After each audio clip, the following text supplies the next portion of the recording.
kan ding tlang mai nga tuna chuan thurin zir na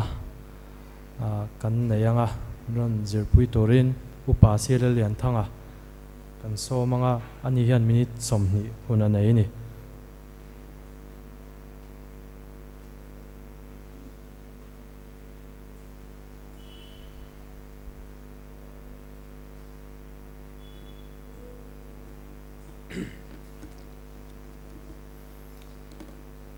Zavain pathian mingin chulni chi bai vek kule bai hei voin hian kan thurin le pathian thu hrim ka tui pui hlom lian pathum zinga pakhat Trinity an soi ho kan zir ho thei tur hi lomom ka tia ka tui em he subject hian he subject hian in ken tam takanaya pathian mangai na hi phok chiang leng ka hria ka du em subject kania thutlung hlui atang le thutlung thar atangin Trinity kan han zir don ania he thil hi min an hriat fulo chuan pathian mangai na hian mu fia theilo wang ka ti tlatani chuwang chuan Trinity hriat lo hi chuan pathian mangai na thuk tak hi hriat theilo reng renga Trinity rin lo chuan pathian hi mangai tu ani ti pom har sa ti hi tuna hian kaman to ni tlem thuma kan nenga sota puk puya camping kan ne lai khan Isu Kristana min mangai na le tor na kan han soi khan UPC kan unau ten nui kha zata tlat mai na an boi tlat mai ni pathian pakhat chau nia an ti si chu Isu khobela lokala na tor thei han ti te kha an hre thiam lo an boi tlat maya ke ni chuan pathian oma pa pathian kan ti kha chu chuna fa pa min pe ni kan ti si an hre thiam thei lo wa pathian mangai na kan soi lai te khan Trinity pom ve lo tan chuan bang bo na lo ni reng zel mai ni Isu tor na zong song han soi te kha mak lu tu ka ni ama le ma an ni phei chuan in pathian in khovel mangai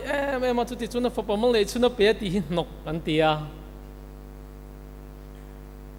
pathian in khovel mangai em chu ti chuan amma le ma ain pe ni tia zia hin duwa sai chala rong bol na kan nei lai khan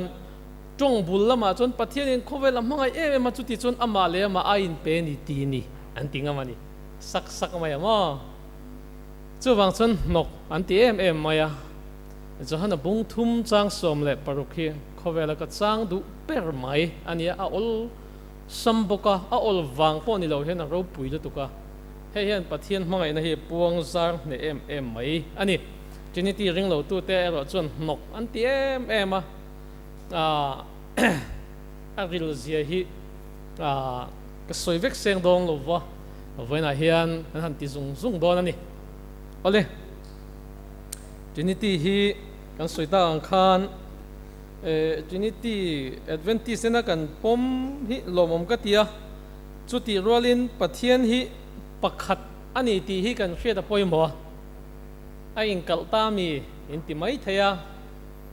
Trinity ti chu enge om zia kan ti chuan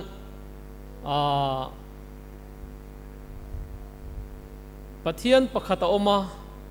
chu pathian pakhat ni na chu mi pathum te nan ya chu mi pathum te chu Trinity ti in asap tungin kan lo lam ta ni hei tuna electric veng a hian kan oma electric veng hian VC ang za nge nei le kha tong lo ulang ai thla chiang ro hei kan zir kan thu zir hi poimo nia electric veng hian VC ang za nge nei shem VC ang za nge nei shem pakhat chi anei ni LC kan ti to ro local council ania pakhat chau anei ni ma se chu local council pakhat chau ania chon member ang zangai omin shem pariat vela monom chini ro chairman ten oma chuanin secretary ten oma treasurer ten oma chi sang khang nom chinani LC kan ti chu pakhat chau electric bank hin anei ni chan ma ripon pakhat chau ania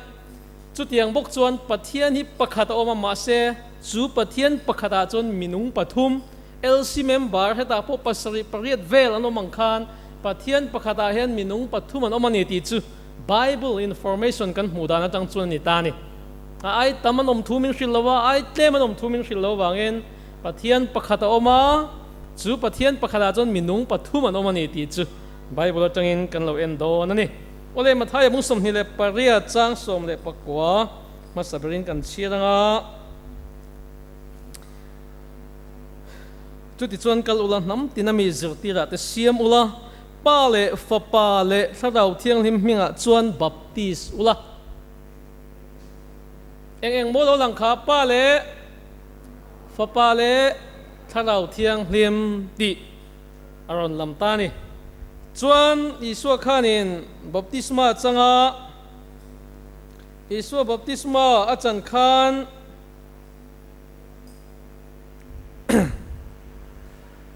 ทิลปทุมเหลาหลังเลตาที่นี่ส่วนจูมาทายบุงทุมจังสมปรุกจังอินกับเชียร์ไงที่นี่ส่วนจูบัพติสมาอาจารย์เวเลตุยตาอาชวกตักงาละที่ไงเตวานัดที่ไงเตอาตานวานาโลอินหงะปะเทียนถ้าเราจูทูเราอ่างเราชุกินอาจุงอาโลฟูอาจุงอาโลฟูอาหมูอาtin ngai te wana tangin o in hei hi ka fa padu tak kalom em achuni ati ti kan hole ni ta khan eng zangai lo lang le kha tungai baptism chang kha iswa chuan enge tharau chu angin ron in lan kha thu ro angin chuan eng onge tu onge ron ombo kha pathian o pa o chu trinity zel kha lo ni ta ni baptis huna po pale fa pale thlarau thiang him mingin ison baptisma chan lai pon an pathumin anon lang tha main nun na hrang nei an nia mi hrang theu chu ni amai ro chu soi lei thei lo khopin anin pum khat ani he anin pum khat na anin pakhat na hi ro pui em awangin pathian chu pakhadani tia information pek bo hi kan ni reng ani ka ti kha anin lungrol ema in ngir ho na lawa an kara kha chon in mangai na chi a oma chu wang chon pathian chu eng ti ti kha pathian chu mangai na ni ti hian plural form alam ngal mangai na nga he pa hi kan ti chuan chu pa chuan tuai mo mangai ti na ni mi zong zong mangai ti na mo ko kang chu tiang bo ken pathian chu mangai na ni kan ti hian mi te mangai tu in mangai tlang an ni ti kha alang ngala chu wang chuan pathian chu mangai na ni ti in min lo hil bok ani ole van kan kal huna hian isua chau nge kan hu dona pa po kan hu don isua chau nge kan choi moi dona pa po kan choi moi don ti hi zo na poi mo deu mai ni kan unau ten ka khet lo hlanin min lo chau thut maya min hol tuau maya ma se khami zan khan baptist member ten local vel lo om khop maya pathian ram ro ta lo nia chu mi zan chuanin kan han soi howa an ni chuan wana isua chau a omani antini ma se ke chuan bible atangin isua chau ani lo thu soi ve ta ni wana isua chau kha a om don lowa ka fa pa ron ti thin tu pa po hi omani chu kan han fakin han choi moi do na thupuan bungli te bunga te bungruk te hian systematic deuh mai in pathian choi moi dan lo soi ni kan choi moi dan tur te po kan tiang chu thupuan bungli a hian lalpa pathian en kim ti thea om to le om me ka le lo om tur da chu a thiang hime ti in chun le zan an chol ngai lo ti in pathian an choi moi ni chu helaya lalpa pathian en kim ti thea tian choi moi hi pa pathian ani ta ni chuan kan en zela bungli pumpuya hian pa pathian chun choi moi ni bunga chang bul atanga kan en chuan tin lal thut pha athua kut atita ni helai lalpa pathian en kim ti thei lal thut pha athua ti zelania chu pa chan chin pa khani wana chuan lal thut pha thua kut ding lama chuanin lekha zialom ta chu mi lekha chu la a phela chiar thei kha tu ma mu lo wangin tunge chap kha tunge chap Johana chapani ti chuanin upa zinga pakhat chuanin chap su judan namami he chin chena hi phela a chin chena hi phel thei a omani ron tia chumi chu tunge ni kha tunge le Isua Krista ani ta ni beram no an tia chu chin chena chu ron phel tu kha Isua lo ni ta ni chu Isua chu han fak le ta bunga chang som pania beram no tal to hi thil ti thaina te ho sak na te fin na te chak na te choi mo na te ro pu na te mal som na te mutla ka ni e ti in Isua kha beram no tal to ani na ngin anon fak le ta ni ama sabela chuan lal thut pha thua pathian fakna oma pathian omani chu mo pa pathian lal thut pha thua ti kha omani chumi zo chuan beram no an fak le ta chu Isua no ni ta ni chuan an pahnia fak kop tur te zinga hian kan tel ve don ta a bunga chang som le pathuma khan tin van le lei chung le lei nuai le tuifin ret chunga thil siam tin reng om te le chung ho chunga om zong zong ten lal thut pha thua le beram no nena chuan atita chat mai ni kan man thiam em o ka soi tum kha lal thut pha thua tia a soi char kha pa pathiania le khabu zial te ron phela a chin china te ron hong tu kha Isua ni ta Isua khap talena oma wangin fakna nen lal thut pha thua le beram no chu kan fak don ani tu ten mo fak tu tur te kha mi pui zong ten kan fak don nang poi tel don ke po ka tel don ni chumo kan tel vek don na chu wang chuan lal thut pha thua le beram no kan fak don chuan pa ni anom ti kha a chiang le ni ka chiang em khalai thenga khan thupon bungli bunga te khalo chiar ta ula chu atira chuan pa pathian fak phodani chumi zo Isuan fak le ni chumi zo chuan pa le Isua fak tur zinga chuan mi pui zong zong an tel to dona wang kan tel be to dona kan fak dona ni an pani chuan Isua khanin chu pa chu tuman an la mu lo thu khowela lo ka lai khan a soya en ti soi kha sen nang ti soi kha Isua kha en ti pui te soi kha Isua kha Isua kha nang ti soi kha pa chung sang a khan pa chu tuman nang ti ti kha en tu mo o tu man mu lo ti ma seng ti soi kha en ti mo soi kha o ke ma avana changa lo chuk chau hian kalam hu ni atita ni a chiang tu ro Isua kha pa ni lo Isua kha kan hriat thiam thena tur chuan fa pa tia information pack kan ni ta ni ole ka phuna kal duak maya chan ve po kala soi si lawa kal ro boile ta tlat mai ole ani le Isua le pa le kop hi pathian pakhat tin isia suala ni em pathian kan du bok Isua kan du bok nei kop hi suala ni em pathian pahni kan nei em hay hi apoi mo ni tharau thiang hlim kan la ti boka nei kop chu suala ni em ke man ka chang don lowa Bible in min chang sela tro Johana kha ani te chon lo keu ve wat ula Johana thupon mami chi Johana zo khamo kalaya Johana le kha thon pani na khan kan han share don ani kam han model wangin ati fiana Bible chang dang hi chu ka soit ka share to lo me nga apoi mo lai chu hi kan share me nge chang kwa Johana thon ni chang kwa tu po Krista zirtirna thua omreng lova kalpel chuan pathian nei love chu mi zirtirna thua omreng ero chuan chu mi ngei chuan pa le fa pa anei kopani Bible in pa le fa pa anei kopani ti hi pathian zirtirna omreng mi ni ti tat mai ni chu chiang em nei kop kha sual ani em pa le i suan nei kop hi sual ani em ni lo zir tir na dik ani lo ani em ni lo zir tir na dik tak ani zohan ani en pa le fa pa anei kop ani pathian zir tir na om reng mi chuan ati dei mai ni chu wang chuan nei kop zok tur kan lo ni reng ti kha kan hret a poimo a chan chu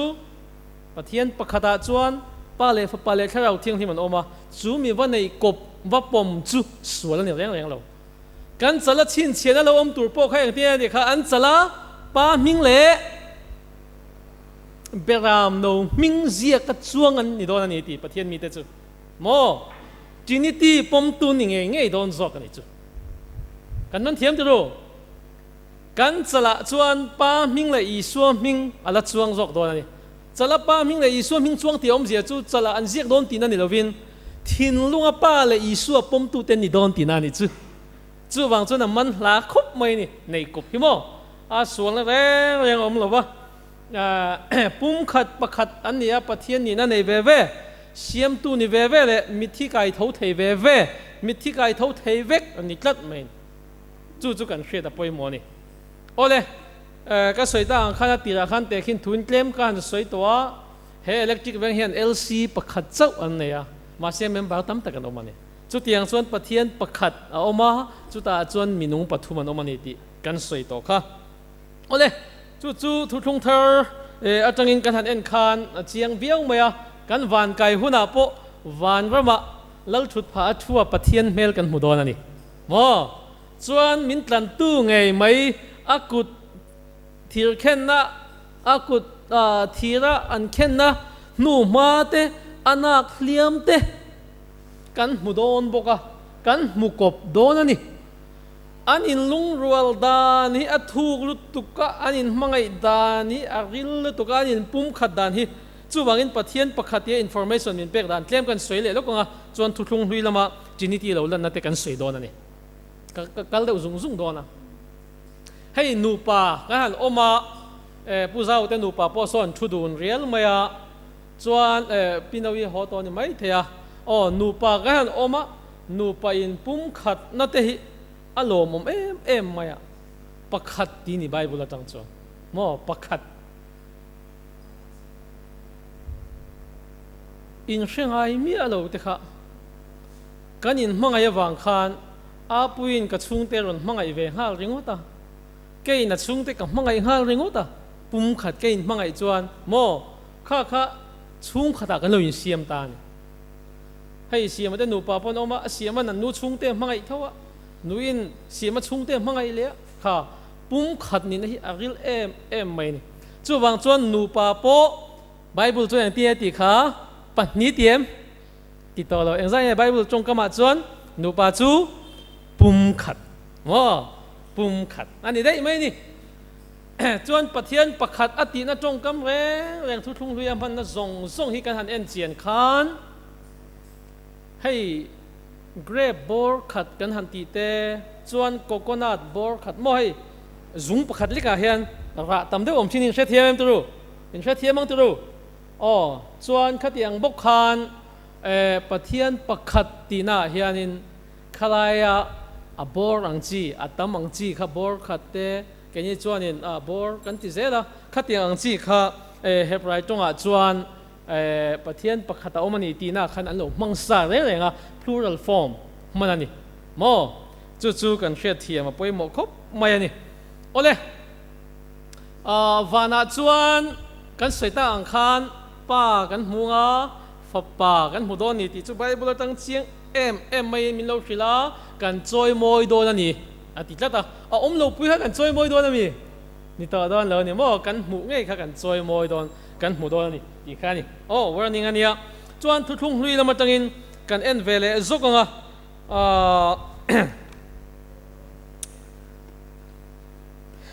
thu thung hlui lama tangin kan han enanga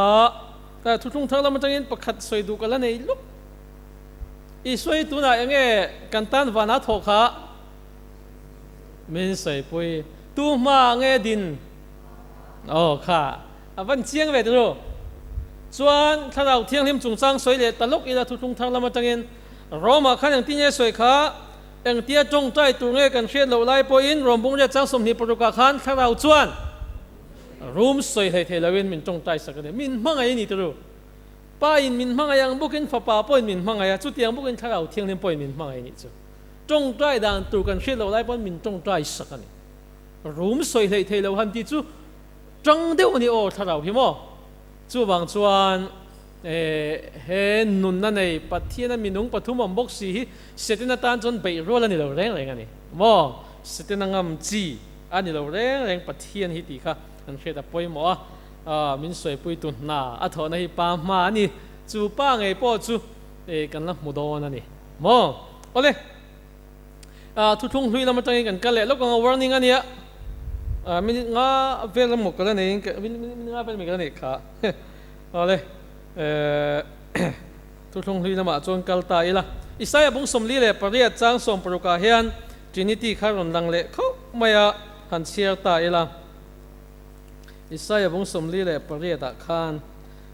chang som paruka khan atop lam chau ka chiar mayang abula chang o chang som paruk tira chang hian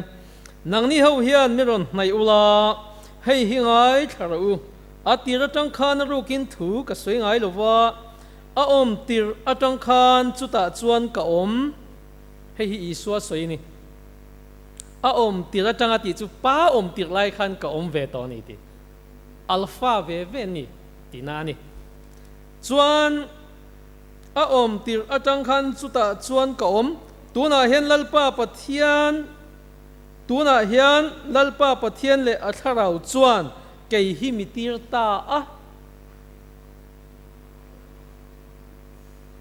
khaile isua khanin tuten mo min tira ti kha antiwa ti kha lalpa pathian le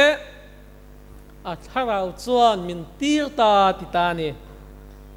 eng ti turin isua kha tir ani kha he khovela mi hringte suala laka changa chandam turin lalpa lung oi kum thuron puang tur le setena phuara om zong zong te chhuwa zalen turin pathian ina ron tir ani vut aya pangpar thi hruinen mo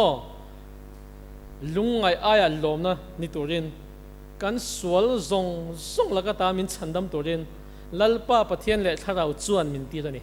ti ni awa chiang ve tru ma hre chiang i suwa soi ni hei hi kan thian te chuanin Isaiah soi ni an ti ta ni alien ma deu ni tro ani lo ni abula tangin a om tira tang ka om atia Isaiah hi pathian om tira om mi om lo ani chu ma anu te lo piang ve ni zong nei pakhat ani ma se isua chu pathian om tir pa pathian om tir tang han alo om dei to chu wang chon isua lo hi bel ngai na om lo ni kin isua khan khobe lo kal lai khan he bung le chang chi hi ron chiar ta ni bikin khan mo lalpa pathian chuan pathian lungoi kumpuang turin min tira ti kharon soya amma chan chin ron chiar ani isua khan biak bulak biak ina khan mo chu wang chuan hei hi lalpa pathian ina isua Krista chu tharau thiang lim ne na anron tir ani zia isua na asoi hi thuthung hluya po Trinity hi thuk takina lo in phuma thuthung hlui bu zong zong Bible ayan thuthung thar le thuthung hlui zong zong ayan Trinity hi ain pha chuak tapani khovel siam tir Genesis kha en tai la bung ni ringo ta po khan tui thim tak cheruak kha engin lo op ren kha pathian tharau ati kha tharau thiang ni mania tharau thiang lo op dei to an lo thok ho dei to chu wang chuan ho u ke mani ang takin mi hring siam ang u mo ho u an ti zel ani an in lung rual lut to ka an pakhata an in mangai na te thu lu to ka isua khovela local tur po hi an ui ema an tan chuan tor na satakani isua po khan Getsemani hona painan kalsan che ka pathian enga tinge min kalsan ati ta chiani mo pathian om puina tharau khana dong renga ma se tharau thiang hlim le pa om puina kha isun hena tang khana kal sonani chu kan swal aprozang khan mo isu kha pathian tuk pathian ena thune na in ang chia pathian aya theu neu lo ania tira chuan ma se cái mà ni vangin van tir cầu te ai niệm mà xiêm ria chú ti ta ni chú at lo mani o pathian do ta hen van tir cầu te o mani van tir cầu te do ta mi hring an ta chu pathian chuan Isu kha kan sual tan turin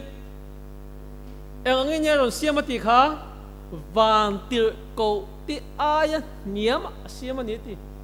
chu tiang ani do na bang chon hebrai bung khat khalo chiar ma ula khovela Isu kan sual tan tur lo kal don lai khan pathian chuanin van mi pui song song a ko khom ve ka Isu hi choi moi ro ti ni Isu khan choi moi photani a chan chu ate to do ni chu ke mani wangin mo hei lom ro pui ka ti em mai chu ke mani wangin mi hringa van tir ko po ni lo khu da mi hringa chang to do na chu wang chuan pathian po hen choi moi na sang be ra pe ni su hi hebrai bung khat khalo chiar ola ka mi tu hi ti tla fu mai hai thui ril lu tu ka chu tiang chuan ai soi ke mani wangin pathian ke hnuai lo om ta ni chu mo ani chuna ke hnuai eng kim da chu chuan eng kim mai a hnuai da ti chiang ani ti khat ama point soi tela pathian hnuai lo om ta ni chu pathian ne na ni na mun khat chan vo in ang reng anti kan tiang chu ai sa hat yen soi tiang CE pathum te khian department rang an om ta an reng khan ang vek ani to mufsama an ni na an san zong khan ang vek ani eng department a pom se ma se je chu khuta an ni tlat mai ni tan chun mo ni mina khanin SC pakhatin mi ron phone a midang ho kha chu kan hnuai mi ve kan ni ti khalo hriala ti kan ni ti sa ren khup mai ke mi hring de chuanin kan han kai san deuh hlek chuanin kha lai mi ha kan hnuai mi ti ma se I sui ke ma ni wangin mi hringa aron chang ta ni chu mo tlome me chu wang chuan pathian pa pathian kan ti le thlarau thianghlim kan ti te hen I sui hin mangai ngoi oi an hai sang em mai ni ti hi kan hriat angai ni ming zong zong a engin pek tur ti kha ming zong zong a ming chung nong ber an ti ni pui ta kan ni an ngai sang khop mai ni an va hian min tlan tur lo kalan du vek ma se pathum lo kalangai lo minung pathum lo kalangai lo pakhat lo kal khan min sandam tur na to ka chung zinga chon Isu kha lo kal ta ni ti kha kan hriat thiam tur ni ole soidu dang kala ne ya ma se ka hun aliam ti ti tlat maya thutlung hui tangin pani pakhat kan ta lang lenga ka du to ka nge ole sam zale som na chang khata khan pathian khan Isu hena thu soi nei ni chu tak mai chu Davida khan in lar nei na han mutani chu male ang tinya soi kha lalpa chuan ka lalpa hena antia chu an pani na han mu ni hemi tuma Davidan in lar na mu hen mo lalpa chuan ka lalpa hena tia lalpa ni omani pakhazok chu Isu ania pakhazok chu pa pathian ni pa pathian chuan Isu hena I mel mate kan mel mate ike phang ha chana ka siam ma lo chon ka dingla ma thuro aloti kha thu kha han mu ni a soi lai kha han mu ni in lar na in chu tiang zelin Daniel apon lo mu chi maya ma kho sang hena chuan mi hring fa pa ang anon hroya ti kha Isu ni ta ni mo Isu kha pa ma anon hroi lai kha in lar na lo mu bok ani chu wang chuan mi hrang an nia ma se in lungrolen mangai na hi pakhat an ni loi sia chu wang chuan pathian pakhata he minung pathum tho ho na hi in mangai tlan na hi aro pui zia hi kan hriat ka du tak mewa thutlung hluya po thutlung thara po jiniti ni ti kha kan hriat a poimoni chu lo me